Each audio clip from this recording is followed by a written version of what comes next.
The list of people who had let Cristiano Ronaldo down was, by the end, a long and illustrious one.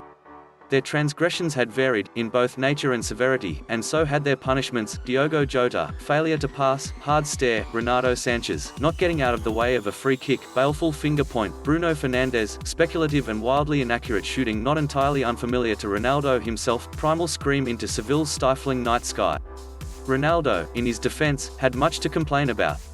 Portugal was in the process of surrendering the European crown it had scrapped and scrambled to win in France 5 years ago with hardly a whimper, meekly exiting the competition in the first knockout round with a 1-0 defeat to a surprisingly fragile Belgium team, and none of his teammates were beyond reproach.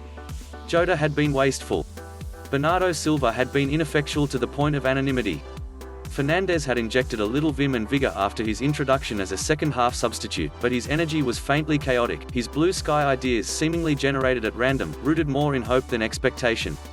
João Félix, thrown on at the same time as Fernandes, had struggled to match the rhythm of the game. As he felt the tournament slipping away, it was understandable that Ronaldo might have wanted to lash out. His tendency to indulge his diva streak on the field may, at times, seem a little unbecoming, but his teammates have long since accepted it as the way he leads. He sets everyone the highest possible standard, and holds them to it. This time, though, Ronaldo's anger was misplaced. Those players he was scolding for their poor decisions were not the cause of his trouble, his disappointment, but rather a symptom of it. If anyone warranted the furious glares and the meaningful gesticulations, it was Fernando Santos, the coach who had led him to the proudest moment of his career and the one who, ultimately, prevented him from repeating it.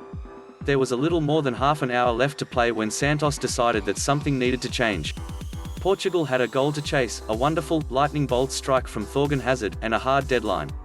Santos had given his team a few minutes after the start of the second half to offer him encouragement. When it failed to materialize, he acted. Off came Jota, unable to replicate his Liverpool form in the mint green of Portugal, and the neat but cautious João Moutinho. On came Felix, the most expensive player in Atletico Madrid's history, more than $100 million worth of elfin playmaker, and Fernandes, possibly the most influential individual player in the Premier League last season, the man who seemed, at times, to have decided that if nobody else was going to restore Manchester United's grandeur, he would have to do it himself. But while the personnel changed, the instructions did not. Or, at least, they did not seem to.